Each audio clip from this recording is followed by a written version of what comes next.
What is the most disgusting thing you have ever done that you took pleasure in? My wife and I had two wonderful daughters, 13 and 10, and a pretty healthy relationship. At some point things started to appear off. She got very clingy to her phone all of a sudden, made sure to delete the save password feature on our common PC, stated having phone calls that suddenly ended when I came into the room.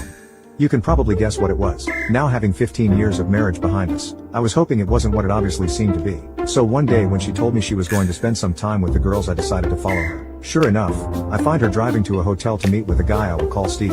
To say it was a gut punch was an understatement. I literally cried for an hour straight. After I was done with my self-wallowing phase, I decided the best course was getting even. I thought of several scenarios that may or may not have involved me hurting Steve.